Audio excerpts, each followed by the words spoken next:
మీరు వాళ్ళ హైదరాబాద్కి ఎవరు హైదరాబాద్కి సంబంధం సికింద్రాబాద్ ఇది కదా సికింద్రాబాద్ దానం నాగేందర్ ఎప్పుడు ఖైరతాబాద్ దాటి పెద్దగా తిరిగిన వ్యక్తి కాదు. ఒకటి దానం నాగేందర్కి ఒక పేరు ఏముందంటే ఎక్కడ పచ్చగా ఉంటే అక్కడ పోతాడు. అంటే ఇప్పుడు గొర్రెలు బర్రెలు ఎడ్లు ఏంటంటే ఎక్కడ పచ్చగా మేత ఉందనుకో అక్కడ పోయి మేస్తే అన్నట్టు. అది ఆయన మీద బాగా ఇంపాక్ట్ ఉంది.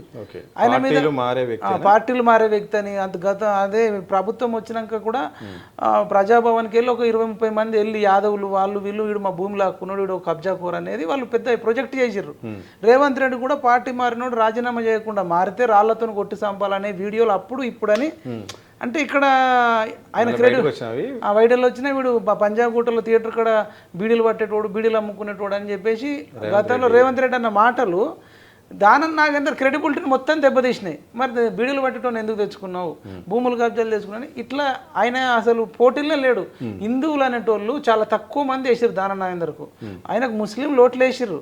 కానీ మళ్ళీ మీరు అన్న పజ్జన్నకు కూడా ఏంటంటే సికింద్రాబాద్లోనే పజ్జన్న సీతాఫల్ మండో వారసుగూడనో పద్మారావు నగర్ పార్కో ఈ చుట్టుపక్కల అడ్డగుట్టనో ఇక్కడ అక్కడ ఉంది. ఈయనకు అంబర్పేటకు పోతే పద్మారావు అంటే ఎవరు అంటారు? అంబర్పేటలో సనత్ నగర్లో ఎవరు అంటున్నారు? ఖైరతాబాద్లో ఎవరు అంటున్నారు? ముషీరాబాద్ కొంచెం దగ్గర ఉంటుంది కాబట్టి కొంత ఆనుకొని కొంత రామ్నగర్ సైడ్ ఆయనకు ఉంది. ఈయన ఎంత చుట్టూ ఆయన నియోజకవర్గం కొంత పక్కకు ఆనుకొని తప్ప పజ్జన్నకు ఇంకా వేరే దగ్గర లేదు. కాబట్టి అసెంబ్లీలో ఆయన గెలిపించారు. ఆయన అసెంబ్లీకి ఉండమంటే మళ్ళీ ఎంపీకి పోతా అంటాడు అనేది కూడా ఉంది.